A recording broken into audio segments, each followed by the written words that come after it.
Question number one का answer क्या होगा?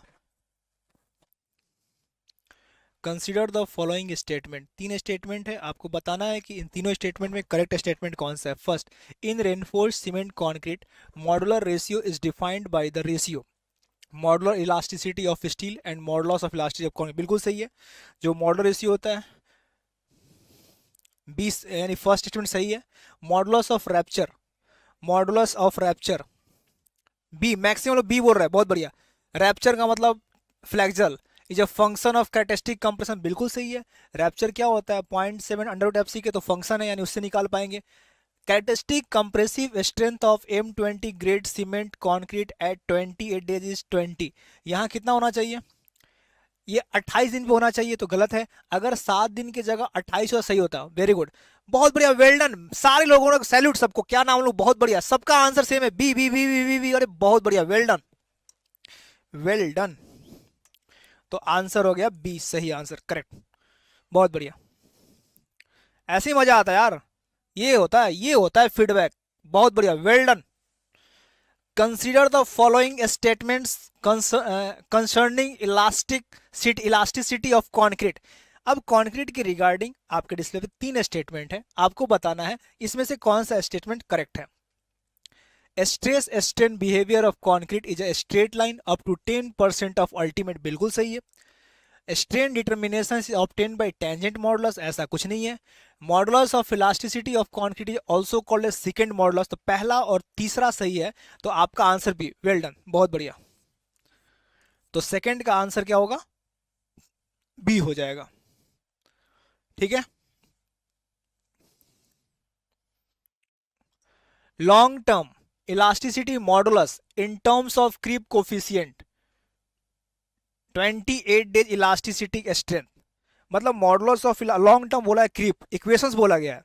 आपको कोई केवल एक्सप्रेशन पूछा गया है, तो एक्सप्रेशन पूछा गया है, तो F C 5000 under root F C के अपॉन 1+θ3 का। माय डियर स्टूडेंट्स, मैं आपसे कई बार रिक्वेस्ट कर चुका हूं कि सवाल ABCD मत कर भाई, नंबर देके बताओ, ठीक है। 3 नंबर का जवाब दीजिए, 3 का ए। वेरी गुड, बहुत बढ़िया, well done, very good. Salu, Shivam, Khushboo, Swati, Abhi, Sachin, Upasana, Vivek, Dheeraj, Shashi, never give up, tag, Sandhu, Ankur, well done, well done. Zahir, as पर IS 456/2000 which one of the following correctly express the modulus of elasticity of concrete. Modulus of elasticity of concrete, module, Anirudh, very good. जल्दी बताओ, जल्दी बताओ, चौथे का बताओ, चौथे का जवाब दो, चौथे का जवाब दो, चौथे का जवाब जल्दी दो।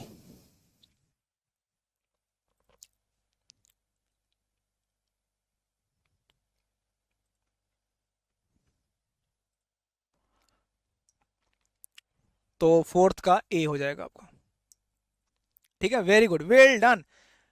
अरे बहुत बढ़िया, बहुत बढ़िया। मैं नाम तक नहीं पढ़ पा रहा हूँ, इतना फास्ट स्क्रोलिंग हो रहा है मैसेज का, मैं नाम तक नहीं पढ़ पा रहा हूँ। Well done to everyone. Consider the following statements modulus of elasticity of concrete. दोस्त, मॉडुलस ऑफ इलास्टिसिटी जो हम कंसीडर करते हो कौन सा होता है? सेकेंड होता है। और सेकेंड क्या होता है? 5000 अंडर रूट एफ सी के। इसका मतलब क्या होता है? डायरेक्टली प्रोपोर्शनल होता है अंडर रूट एफ सी के का। तो हमारा आंसर क्या हो जाएगा? टू, स्टेटमेंट टू और थर्ड। इसका मतलब ऑप्शंस किस में जाएंगे? हम सी में जाएंगे। वेरी गुड, पांचवे का सी।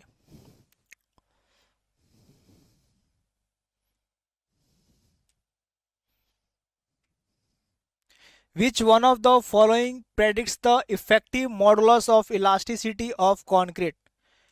Effective modulus of elasticity of concrete. Effective modulus of elastic.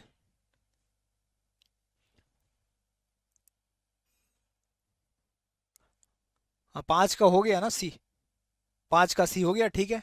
6 का बताइए, 6 का बताइए। 4 का गलत टिक हो गया, देख लूं एक बार। Which of the following correctly modulus, ओ ठीक ठीक ठीक, मॉडुलस ऑफ इलास्टिसिटी दिया था, ठीक है। Well done, very good. Modulus of elasticity हमारा क्या है? 5000 अंडर रूट एफ सी के। लिसन, 6 बताइएगा, 6 का A, very good, well done Yaman, Himanshi, super civil, देख लिया super civil, thank you so much super civil, Anjali, Akash, well done every, thank you so much to all of you. चलो, modulus of elasticity of concrete is increase, modulus of elasticity of concrete is increased with, क्या होता है modulus of elasticity, ES equal to 5000 under root FCK, correct. अब आपके पास 4 option है कि modulus of elasticity बढ़ेगा, तो बढ़ेगा तो कब बढ़ेगा, जब स्ट्रेंथ बढ़ेगा तो मॉडुलस ऑफ इलास्टिसिटी बढ़ेगा। अब स्ट्रेंथ कैसे बढ़ेगा, वाटर सीमेंट रेशियो को बढ़ाने से नहीं भैया, वाटर सीमेंट बढ़ाने से स्ट्रेंथ को कोई फर्क नहीं पड़ता है। आप देख लो जो भी आपके मौजूदा ऑप्शंस है ना, उन ऑप्शंस में किस कारण से आपका स्ट्रेंथ बढ़ेगा, वही कारण होगा आपका मॉडुलस ऑफ इलास्टिसिटी बढ़ने का, क्योंकि मॉडुलस ऑफ इलास्टिसिटी फंक्शन है स्ट्रेंथ का। तो शॉर्टर क्यूरिंग पीरियड से नहीं होगा, लेसर से नहीं होगा, तो आपका आंसर हो जाएगा एज के साथ, 7 का डी। बहुत बढ़िया, वेल डन, वेल डन, बहुत बढ़िया, आज पूरे फॉर्म में हो यार सब लोग, बहुत बढ़िया, well done. Which one of the following statement refer to correct purpose regarding test of concrete of ultrasonic pulse velocity method, एक टेस्ट है अल्ट्रासोनिक पल्स वेलोसिटी टेस्ट, उसके रिगार्डिंग 3 स्टेटमेंट दिया हुआ है, अपन को बताना है आपको कि इस स्टेटमेंट के अंदर कौन सा स्टेट इसका पर्पस है अल्ट्रासोनिक का। पहला, to assess the quality of concrete in situ, यानी कह रहा है कि साइट पे एसेस करता है क्वालिटी के लिए, बिल्कुल सही है, क्वालिटी को चेक करता है। To determine the dynamic modulus of elasticity, ये भी सही है। To locate the presence of crack in it, तीनों स्टेटमेंट अल्ट्रासोनिक के रिगार्डिंग सही है, तो आपका आंसर 8वें का होगा, first second third, D. Very good Khushboo, well done Dharmendra, very good, very good, बहुत बढ़िया। Stress strain curve of concrete, stress strain curve के रिगार्डिंग 4 स्टेटमेंट दिए गए हैं। अब परफेक्ट स्ट्रेट लाइन, नहीं भैया परफेक्ट नहीं बनता है, कैसा बनता है, नॉन लीनियर बनता है। स्ट्रेट लाइन अप टू 0.0 नहीं, ये भी नहीं, nearly parabolic up to 0.002% strain value, then the straight line hyperbolic, देख भाई ये तो होगा नहीं हाइपरबोलिक, परफेक्ट स्ट्रेट लाइन होगा नहीं, एलिमिनेट कर दो इसको, स्ट्रेट लाइन तो होगा नहीं, है ना। होता है वास्तविकता में स्ट्रेस स्ट्रेन प्रोफाइल कंक्रीट का होता है नॉन लीनियर, क्या होता है, नॉन लीनियर, लेकिन इस तरह का कोई ऑप्शंस आपके पास मौजूद नहीं है, कोई ऑप्शन मौजूद है, लेकिन अगर नॉन लीनियर होता उसको सही करते हैं। अब कोड के अकॉर्डिंग पैराबोलिक होता है 0.002 स्ट्रेन तक, 0.002 स्ट्रेन का मतलब होगा 0.2%, करेक्ट ना। तो यहाँ पे गलती से टाइप कर दिया, इसको आप सही कर देना, ये होना चाहिए 0.2%, करेक्ट ना। या चलो मैं उसी को रहने देता हूँ, परसेंटेज हटा दे रहा हूँ, परसेंटेज हटा दे रहा हूँ, यहाँ पे हो जाएगा परसेंटेज नहीं रहेगा 0.002। अब मैं बहुत ध्यान से सुनना इस बात को, कोई आपसे आपको बताया गया ना, मैं फिर से बोल रहा हूँ, ऐसे सवाल आते हैं। पहले बात की जब भी कोई बोलता है कि स्ट्रेस स्ट्रेन ऑफ कंक्रीट का है, तो हमें पता है आंसर क्या होगा, नॉन लीनियर होगा, ठीक है। पैराबोलिक 0.002 तक और कांस्टेंट 0.0035 तक, ये क्या है, ये कोड का प्रोविजन है, करेक्ट ना। तो अगर सवाल में एज पर IS 456 दिया हो और ऑप्शंस में नॉन लीनियर ऑफ कंक्रीट दिया है, तो हमको आंसर ना पैराबोलिक करना है। लेकिन अगर सवाल में नॉन लीनियर है और पैराबोलिक भी है, दोनों है, सवाल में दोनों है, अब कंफ्यूज नहीं होना है, सवाल में दोनों है, नॉन लीनियर भी है और पैराबोलिक भी है, ठीक है। और एक बार सवाल आता है कि stress strain curve of concrete, तब आपका आंसर नॉन लीनियर होगा।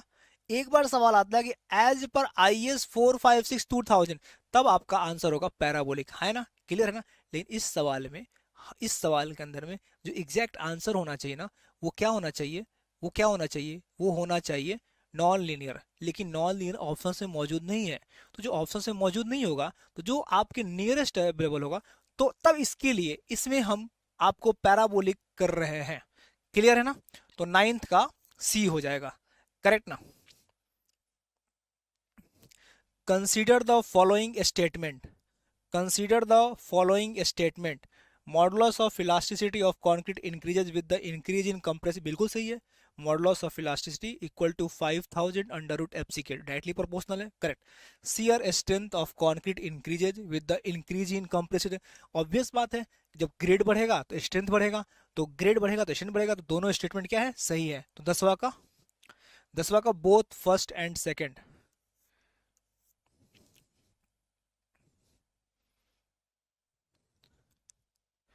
अरे पिछले वाले सवाल में नॉन लीनियर ऑप्शंस नहीं दिया है ना भाई, तो नहीं दिया है तब तो हमने पैराबोलिक किया है ना, वही तो मैं बता रहा हूँ दोस्त। वास्तविकता में नॉन लीनियर होगा लेकिन हमारे पास ऑप्शंस में अवेलेबल नहीं है, इसलिए हमने पैराबोलिक किया, correct. Listen, approximate value of shrinkage strain in concrete 3 × 10⁻⁻⁴, direct code ने बोल रखा है, तो ऑप्शंस क्या होगा 11 का, B. Well done Neha, well done, very good. Akash, Laukush, Deepak, Subhi, Shivam, Alok, very good, well done to all of you. The effect of creep on modular ratio is, अब बोल रहा है कि क्रीप का क्या इफेक्ट है मॉडुलर रेशियो पे, मॉडुलर रेशियो पे। क्रीप, जब क्रीप होगा तो मॉडुलर ऑफ रेशियो बढ़ेगा, करेक्ट। क्यों? अगर आप मॉडुलर रेशियो बात 280 3 सिग्मा सीबीसी, ठीक है, जितना स्ट्रेंथ होगा उतना क्रीप, स्ट्रेंथ जितना कम करो क्रीप होगा, स्ट्रेंथ ज्यादा होगा क्रीप, स्ट्रेंथ ज्यादा होगा तो मॉडुलर कम होगा। तो अगर मेरा स्ट्रेंथ बढ़ेगा, अच्छा क्वालिटी है, तो क्रीप होगा नहीं, और अगर स्ट्रेंथ हमारा कम है तो क्रीप होगा। अब स्ट्रेंथ कम है तो मॉडुलर ऑफ रेशियो बढ़ेगा ना, तो आपका आंसर क्या हो जाएगा 12 का, to increase it. Very good, well done. Tanmay, Prachi, Shekhar, Ranjan, very good. Shrinkage of concrete depends upon, shrinkage किस पे डिपेंड करता है, पहला ह्यूमिडिटी पे डिपेंड करेगा, दूसरा पैसेज ऑफ टाइम पे। श्रिंकेज का स्ट्रेस से कोई मतलब नहीं है, तो आपका ए और बी सही है, तो ऑप्शंस क्या होगा, ए सही हो जाएगा। According to IS 456/2000 the flexural strength of concrete is, flexural strength क्या होता है, FCR, FCR क्या होता है 0.7 अंडर रूट FCK, करेक्ट। अब सवाल है डायरेक्टली प्रोपोर्शनल, तो इनवर्सली एलिमिनेट हो जाएगा। डायरेक्टली प्रोपोर्शनल किसका, स्क्वायर रूट ऑफ कंप्रेसिव, तो आपका आंसर होगा 14 का सी। 14 का ए कैसे होगा, फंस गए ना तुम कहानी में। 14 का सी होगा, बहुत तो 14 का ए भी बता रहे हैं, कुछ तो सी बता रहे हैं, मैं बोल दी छोटी छोटी बातें भाई। डायरेक्टली प्रोपोर्शनल हो गया तो यहाँ पे स्पेसिफाई कर दिया ना कि स्क्वायर रूट है और यहाँ पे कंप्रेसिव है, तो FCR स्क्वायर रूट में है ना, ठीक है। What is the value of flexural strength of M25 concrete, जल्दी बताइए। 0.7 अंडर रूट 25, 5.7, 3.5 न्यूटन पर mm स्क्वायर, तो आपका आंसर हो जाएगा 3.5 MPa। Well done.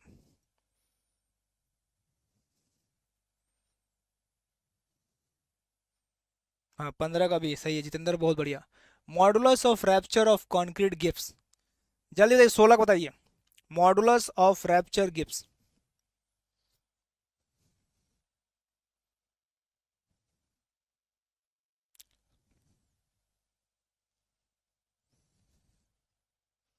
Modulus of rupture Gibbs,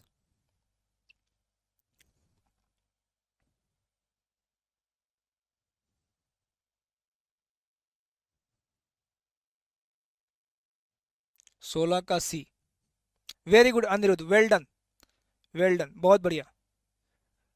tensile modulus of क्या है, टेंसाइल स्ट्रेंथ है, कब, तो टेंस डायरेक्ट नहीं होगा, डायरेक्ट नहीं होगा, direct tensile strength of the concrete under bending. Very good Akash Maurya, बहुत बढ़िया। निधि, विष्णु, हिमांशी, प्रवीण, दिव्यकांत, राहुल, सचिन, नेहा, अंकित, प्राची, मनीष, वेल डन, बहुत बढ़िया। The ratio of 28 days strength of cube to that the standard cylinder is. कल मैंने कराया था, कल इसका कॉन्सेप्ट कराया था। देखो मैं पहले का एक दो सवाल भी डाल दूंगा ताकि मैं देखता रहूं कि भैया कितना आप याद कर पा रहे हो, कितना आपका ग्रिप कर पा रहे हो चीजों को। Ratio of cube two cylinder strength, cube 1.25 cylinder. सवाल में क्या पूछा गया है, cube two standard, cube two standard. आपका आंसर क्या हो जाएगा, 17 का, 17 का भी, वेरी गुड, बहुत बढ़िया। फिर बच्चे एक कैसे बोले पलक, एक फिर 0.8 बोल रहे हो आप लोग, अरे यार क्यों ऐसे कर रहे हो। क्लासरूम में मैंने सिलेंडर को लिखवाया था ना, सिलेंडर इक्वल टू 0.8 क्यूब। अब मैं क्या वो लिखवा दिया यहाँ पे, क्यूब इक्वल टू 1.25 सिलेंडर। आप कंफ्यूज हो जा रहे हो उसी में। हाँ, 0.8 आंसर तब होगा ना कि जब आपसे पूछा था सिलेंडर और क्यूब का, बोले ना 0.8 कब होगा, जब सिलेंडर और क्यूब का पूछा जाएगा तो 0.8 होगा, जब क्यूब और सिलेंडर पूछा जाएगा तो 1.25 होगा। आज भी फिर इसके पहले भी गलती किए थे आप लोगों ने, फिर दोबारा गलती कर रहे हो। अभी मैंने कोर टेस्ट बताया, वहां भी यही बात हुई थी। ठीक है भाई, एक बार गलती करो ठीक है, चलता है, कोई बात नहीं, लेकिन हम एक बार गलती किए तो सीखना चाहिए ना उसको, उसी को रिपीट किए जा रहे हैं बार बार। Dynamic modulus of elasticity is termed as, dynamic modulus किसको बोलते हैं, इनिशियल टेंजेंट मॉडुलस को ही डायनेमिक मॉडुलस कहते हैं। तो आपका आंसर हो जाएगा सी।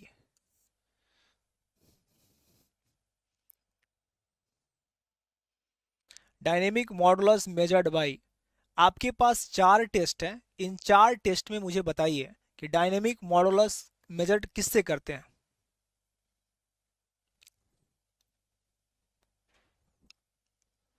डायनेमिक मॉडुलस किससे करते हैं, डायनेमिक मॉडुलस के लिए कौन सा टेस्ट होता है।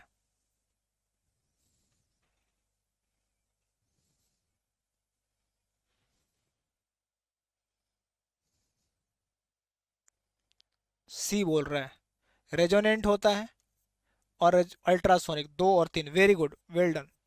हिमांशी, आकांक्षा, दिव्यकांत, मैं पढ़ ही नहीं पा रहा हूँ, बहुत ज़्यादा तेज़ी से स्क्रोलिंग हो पा रहा है। आयुषी, वेरी गुड, बहुत बढ़िया, सबका आंसर सही है, सबका आंसर सही। ऐसे मजा आता है ना, जब कोई सवाल आता है सब आंसर करते, बड़ा मजा आता है फिर। ठीक है, the actual value of second modulus very, second modulus हम स्ट्रेस स्ट्रेन से भी निकालते हैं ना, FCK/3 पे स्ट्रेस ले लेते हैं और उसके करस्पॉन्डिंग जो स्ट्रेन होगा उससे निकालते हैं। वो हमारा प्रैक्टिकल आ गया, और एक कोड से आ गया 5000 अंडर रूट FCK, उसका वेरिएशन कितना होगा, तो 20 का एवरेज बताया था, सी हो जाएगा, बहुत बढ़िया, ±20%।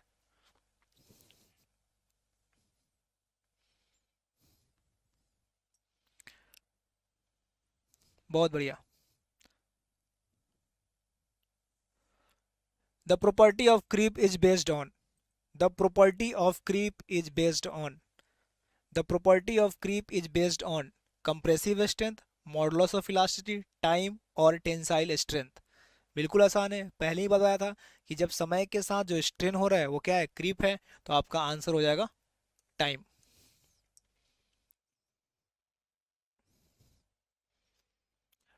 The effect of rate of creep with time, the effect of rate of creep of time, यानी समय के साथ स्ट्रेन जो होगा उसको क्रीप बोलते हैं। सवाल है कि समय के साथ साथ जो उसका रेट है, यानी बढ़ने का जो गति है, वो क्या होगा। स्टार्टिंग में तो ज़्यादा होगा, जैसे समय जाएगा कम होता जाएगा, और 5 साल पे जाके टर्मिनेट हो जाएगा, है ना। तो आपका आंसर हो जाएगा the effect of rate of creep decreases.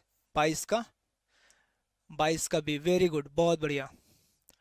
Nidhi, Shekhar, sports, Akanksha, Siddharth, Swati, Aman, Vipul, Nida, Praveen, Shivam, Ranjeet, Shikha, बहुत बढ़िया, well done. Nandini, very good. How much time creep strain achieved on ultimate, कितने समय के बाद क्रीप अल्टीमेट को अचीव कर लेता है। जैसे अभी तुरंत बताया मैंने, सामने सवाल आ गया आपका, 23 का 5 साल। Creep coefficient is the ratio of creep strains to elastic strain, ultimate creep strains to elastic strain, strain to strain, increase in stress to increase in strain।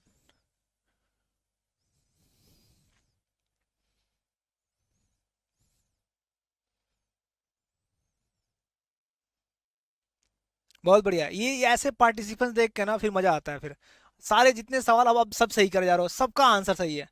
प्रतिष्ठा 24 का ए। क्रीप कोफिशिएंट क्या बताया था यार? थीटा बताया था ना? थीटा क्या बताया था बताओ? अल्टीमेट अल्टीमेट क्रीप स्ट्रेन और elastic strain. Ultimate creep strain और इलास्टिक स्ट्रेन। तो आपका आंसर क्या होगा? 24 का बी हो जाएगा। यही बताया था ना? करेक्ट ना? और ये डिपेंड किस पे करता है? एज ऑफ लोडिंग पे करता है। एज ऑफ लोडिंग अगर 7 दिन का है तो 2.2, 28 दिन का है तो 1.6, 1 साल का है तो 1.1। What is the average strength of concrete M30 at site? आ गया दोस्त, ठीक है ना? मतलब ये आपका एक्सेप्टेंस क्राइटेरिया का गया। अगर मैं कल कराया था एवरेज, एवरेज था M30 का, तो हम एवरेज FCK प्लस 1.65 सिग्मा किए थे, लेकिन एट साइट आ गया। अब आपका एवरेज क्या हो जाएगा? Maximum of FCK plus 0.825 sigma और FCK प्लस 3। FCK क्या है? M30 का 30 हो गया। सिग्मा की वैल्यू कितनी हो जाएगी? 5 हो जाएगी। और 30 प्लस 3, 33 न्यूटन पर MM²। दोस्त मेरे को कैलकुलेट के बताना। 34.1, वेरी गुड अनिरुद्ध। 34.125 न्यूटन पर MM²। तो अपन का आंसर क्या हो जाएगा? सी हो जाएगा। वेरी गुड संजना, विकास, धर्मेंद्र, बिल्कुल सही है। Neha, well done. What is the ratio of short term to long term modulus of elasticity of concrete if age of loading is equal to standard curing duration? दोस्त standard curing duration क्या है? Standard curing duration 28 days है ना? तो आपसे क्या पूछा गया है? शॉर्ट टर्म और लॉन्ग टर्म का रेशियो। शॉर्ट टर्म और लॉन्ग टर्म का रेशियो। शॉर्ट टर्म क्या होता है? 5000 under root FCK। 5000 under root FCK। Long term क्या हो जाएगा? 5000 under root FCK। 1 plus theta ऊपर चला जाएगा, 1 प्लस थीटा। तो this is the cancel. Theta, theta क्या है? क्रीप कोफिशिएंट है। एज ऑफ लोडिंग डायरेक्ट नहीं देके बोल रहा है कि स्टैंडर्ड क्यूरिंग, तो आपको पता होना चाहिए कि स्टैंडर्ड क्यूरिंग 28 दिन। ठीक है, तो 28 दिन के लिए थीटा की मान कितनी हो जाएगी? 1 प्लस 1.6। तो योर आंसर इज 2.6। तो 26 का बी कितने लोगों का सही है? Himanshi, Shikha, inner balance, Akash, Vikas, Govind, Fatima, very good, well done. Parul, Nandini, very good very good, बहुत बढ़िया। तो दोस्त इसमें अलग अलग सवाल पूछा सकता है कि शॉर्ट टर्म कितना होता है, लॉन्ग टर्म कितना होता है। इसी में कोई लॉन्ग टर्म पूछ देता, फिर आपको ग्रेड दिया रहता। ग्रेड नहीं देगा तो क्या करेंगे? मिनिमम ग्रेड ऑफ कंक्रीट ले लेंगे, है ना? चलिए, अ स्पेसिमेन एट कंक्रीट 27 बता दो। आज 27 सवाल अगर बता दिए तो मजा आ जाएगा फिर। ठीक है ना? बहुत कॉन्सेप्चुअल सवाल है ये सवाल वही कर पाएंगे जो बिल्कुल समझें कॉन्सेप्ट को। A specimen at concrete is loaded। एक स्पेसिमेन लिया हमने, समझाया भी था मैंने स्पेसिमेन लेकर आपको, ठीक है ना? ऐसे नहीं लिया, सैंपल लिया था, फिर लगा दिया, पी लोड लगा दिया उसके ऊपर।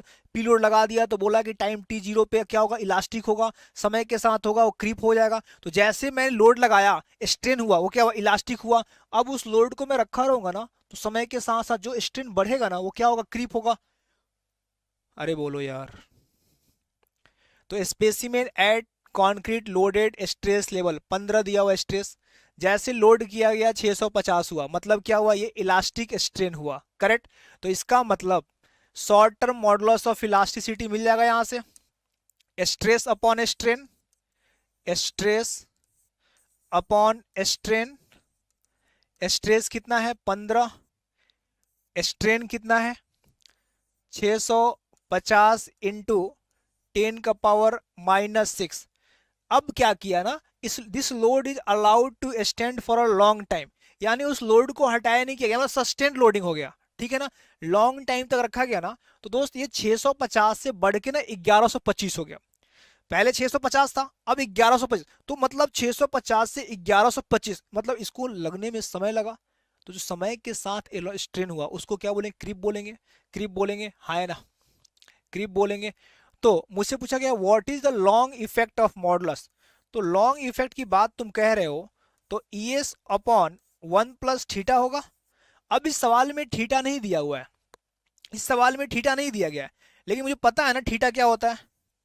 थीटा क्या होता है, समय के साथ बढ़ा हुआ, यानी creep, creep strain. Creep strain कितना हो गया, 1125 minus 650 into 10⁻⁻6 divided by 650 into 10⁻⁻6।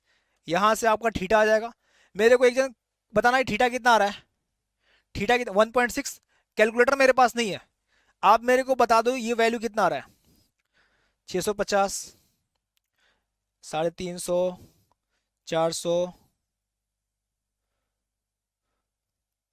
13341 आ रहा है, और ये आ रहा है 0.73। Very good, thank you Sunil. 0.73 आपका क्रीप कोफिशियंट आ गया, करेक्ट ना। और अब आप क्या करोगे, 15 डिवाइडेड बाई 650 इंटू 10⁻⁻10⁻⁻ इंटू 1 + 0.73। जब इसको कैलकुलेट करोगे तो कितना आ रहा है, 13341 आ रहा है, ठीक है। तो 13341 एम्पियर है, करेक्ट ना। 13। दोस्त ये बहुत ही कॉन्सेप्चुअल क्वेश्चन था, और इसी सवाल में इसी डेटा पे पूछा जा सकता था ना आपको केवल क्रीप कोफिशिएंट क्या है। तो हमें कोड ने क्या दिया है, हमें कोड ने 7 दिन 28 दिन 1 साल का दे दिया है, लेकिन हमें पता होना चाहिए ना बेसिक कॉन्सेप्ट क्या है। अगर बेसिक कॉन्सेप्ट पता नहीं होता तो आप इसको निकाल नहीं पाते। तो यहाँ पे क्रीप कोफिशिएंट पूछा जाएगा तो आपका आंसर होगा 0.73। बहुत बढ़िया, well done Vartika, well done Rakhi, Nisha, Ranjit, Siddharth, well done, बहुत बढ़िया। What is the maximum bending tension stress of concrete for uncracked section. देखो फ्लेक्सुरल को ही पूछने का दूसरा तरीका है, ठीक है ना। आपको पता है कि जब स्ट्रेस FCR से ज्यादा होता है तो क्रैक्ड हो जाता है। तो अनक्रैक्ड पूछा है तो आपका आंसर क्या होगा, 0.7 √FCK, ठीक है जी। और दोस्त इस सवाल के अंदर ग्रेड नहीं दिया है, और आपका जो फ्लेक्सुरल स्ट्रेंथ होगा वो बिना ग्रेड के तो निकल नहीं सकता है। तो जब बिना ग्रेड का नहीं निकल सकता है तो क्या करेंगे बताइए।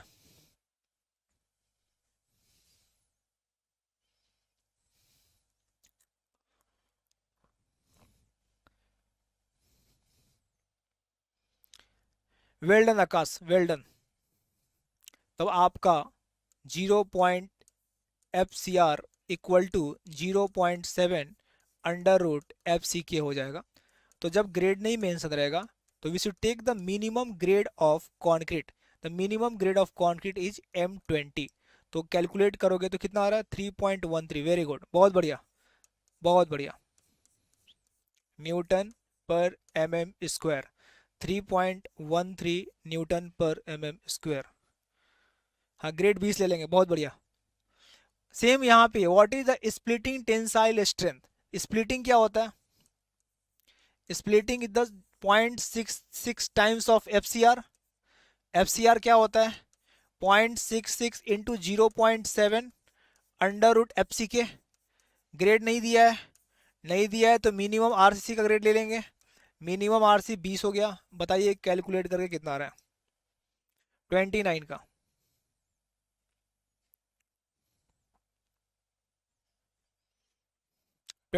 बताइए।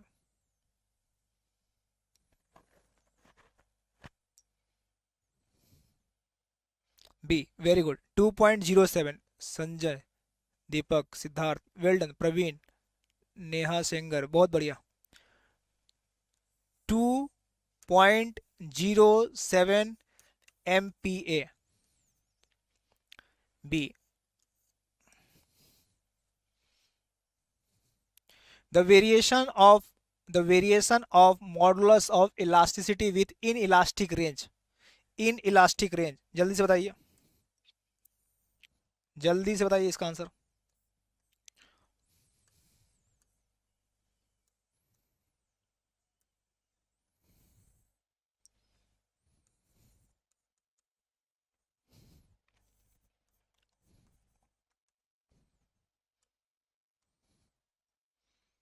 ठीक है दोस्त, ये हो गया आपका इनिशियल टेंजेंट है ना।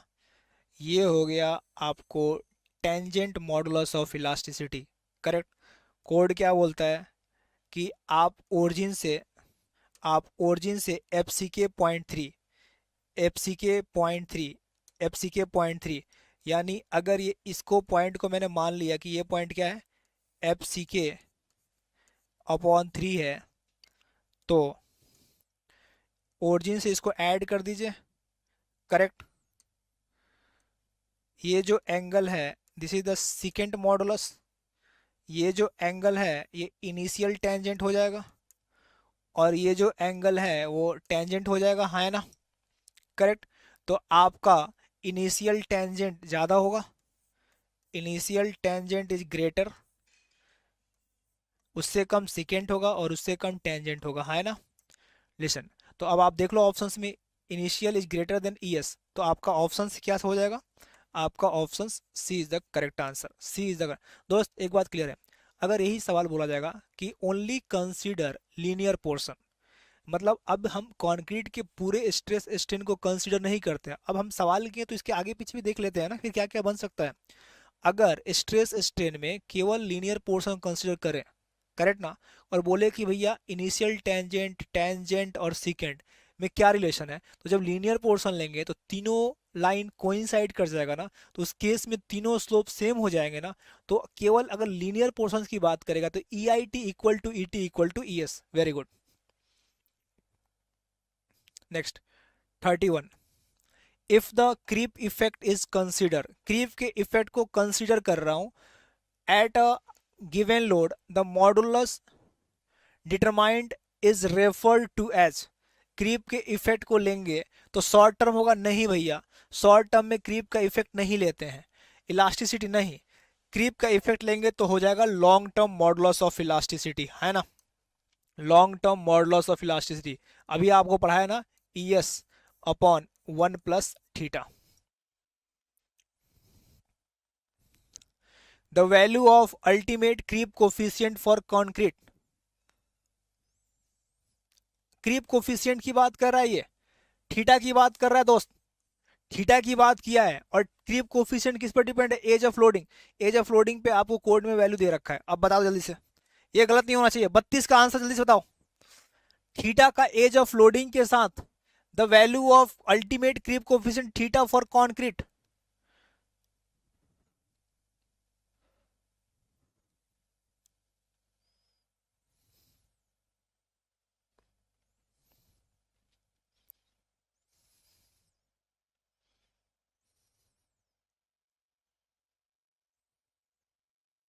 वेरी गुड, डिक्रीज करता है। ठीक है, कोड 7 दिन के लिए 2.2, 28 दिन के लिए 1.6, 1 साल के लिए 1.1।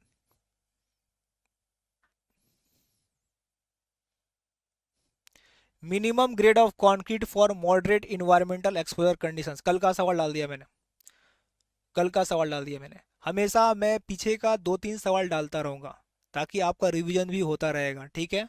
तो मिनिमम ग्रेड जो कंक्रीट का होगा मॉडरेट के लिए, एक्सपोजर कंडीशंस के लिए क्या होगा, माइल्ड का होता है M20, मॉडरेट का हो जाएगा M25, तो 33 का आंसर हो जाएगा 1A।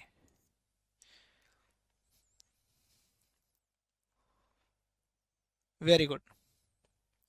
As per IS 456/2000, in the absence of test data, the approximate value of the total strength for design may be taken as, absence of data बोला है, इसका मतलब श्रिंकेज की बात हो रही है, करेक्ट ना।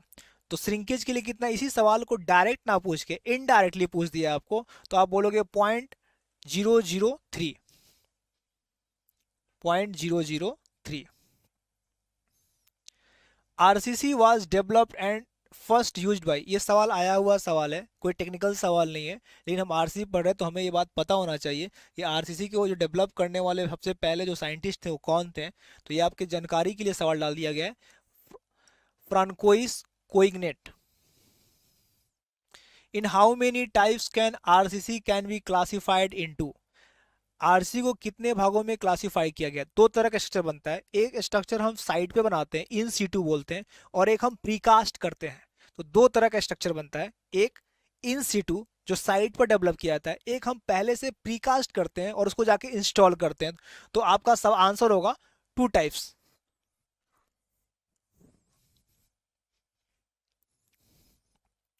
डेड लोड कंप्राइजेज ऑफ, ये डेड लोड कैसा लोड होता है?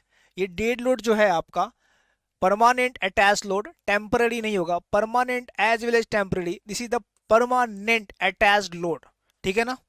डेड लोड आपका सस्टेन लोडिंग है जो कि परमानेंट होता है। Which IS code provides recommended guidelines for concrete mix design, concrete mix design के लिए कौन सा कोड ने रिकमेंड किया है?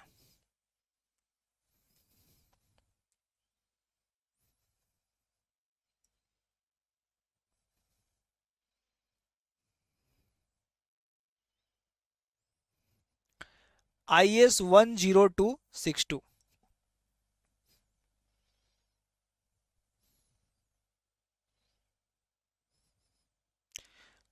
लिसन, कोर टेस्ट का सवाल आ गया। अब ये सवाल का जवाब दे दीजिए। कोर टेस्ट को मैंने बहुत अच्छे से समझाया आपको। Concrete in the member represented by core test shall be considered acceptable. Core test को कब एक्सेप्टेबल करेंगे? If the average equivalent cube strength of the core is equal to at least डेक्स% of cube strength of the grade of concrete specified for the corresponding age। यहां average equivalent दिया है। Very good, very good. Deepak, Aman, super civil, Neha, Vishnu, Anurudh, Teg, Dipendra, very good, बहुत बढ़िया, well done. सभी ने सही जवाब दिया, मजा आ गया यार, मजा आ गया आज। 85% सही है दोस्त। अगर इसी सवाल में इंडिविजुअल बुलाया था ना, इंडिविजुअल, तो आपका आंसर होता 75। इसमें ऑप्शंस नहीं दिया हुआ है। तो कोर टेस्ट के रिगार्डिंग दो तरह के सवाल बनेंगे। अगर कंपेरिजन इंडिविजुअल से होगा तो आंसर होगा 75%, अगर एवरेज होगा तो आंसर होगा 85%। करेक्ट ना? तो ये सवाल को और मुश्किल बनाया जा सकता था, कंफ्यूज किया जा सकता था अगर ऑप्शन 75 दिया जाता तो कोर टेस्ट से रिगार्डिंग जब भी आपको सवाल पूछे जाएंगे तो यही दो सवाल पूछे जाएंगे।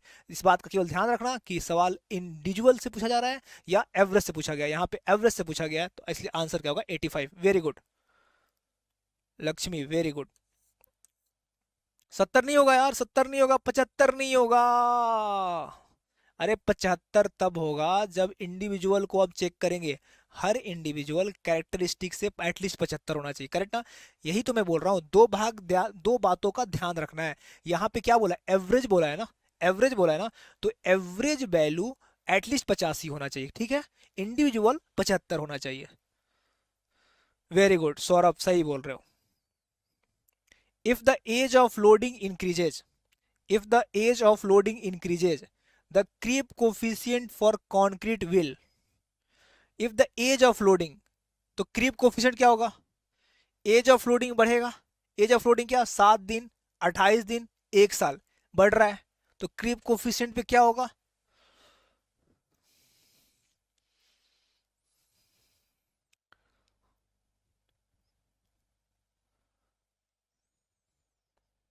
Very good, very good. Never give up, बहुत बढ़िया। डिक्रीज करेगा, वेरी गुड।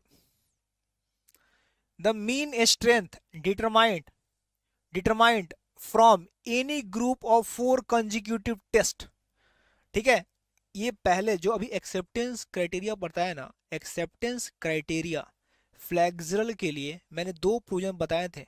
एफसीके +3 सिग्मा से एटलीस्ट एक ज्यादा होना चाहिए और एफसीके -3 से कम नहीं होना चाहिए। करेक्ट ना?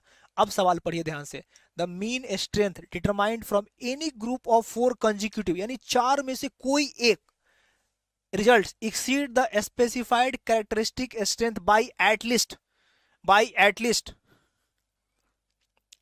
ऐसा सवाल नहीं आया है, ये सवाल कभी नहीं आया, सेल्फ बनाया हुआ सवाल है ये सवाल कभी नहीं आया है, कोड के अंदर मेंशन है। इस साल आएगा, आने वाले सालों में जेई में, इस साल नहीं तो अगले साल आना ही है इस सवाल को। 41 का C, very good. F C के +0.3 तो कितना एक्सीड किया, +3 किया, +3 किया। आज का ये आखिरी सवाल, आज की आखिरी सवाल, the deformation in concrete due to sustained loading. Sustained loading का मतलब क्या हुआ, लॉन्ग टाइम तक लोडिंग है, परमानेंट लोडिंग है, डेड लोड है, करेक्ट ना, और डिफॉर्मेशन हो रहा है, तो किस में आता है भैया, 42 नंबर। अंत भला तो सब भला, भैया मार दो, ठोक दो इसको जल्दी से। आखिरी सवाल, बहुत बढ़िया। Creep, creep, very good. Mamta, Divendra, Dhananjay, Praveen, Parul, Shivam, Abhay, Priyanka, Jitendra, Siddharth, Praveen. ओ ओ हो, बहुत फास्ट मैसेज आ रहा है, पढ़ नहीं पा रहा हूँ। Thank you so much to all of you, सबका आंसर बिल्कुल सही है। तो दोस्त, आज की क्लास में हम लोगों ने एक्सेप्टेंस क्राइटेरिया किया, किसका, कॉन्क्रीट का। हम लोगों ने क्रीप ऑफ कॉन्क्रीट पढ़ा, हम लोगों ने मॉडुलस ऑफ इलास्टिसिटी पढ़ा, इससे रिलेटेड सारे सवाल एमसीक्यू हम लोगों ने किया। आज की क्लास में आपका परफॉर्मेंस बहुत बढ़िया था, कल की तुलना में आप लोगों ने आज गलती कम किया, एक इंप्रूवमेंट देखने में बहुत खुशी हो रही है मुझे। इसी तरह आप जुड़े रहिए, मिलते हैं कल। Thank you so much to all of you, good night.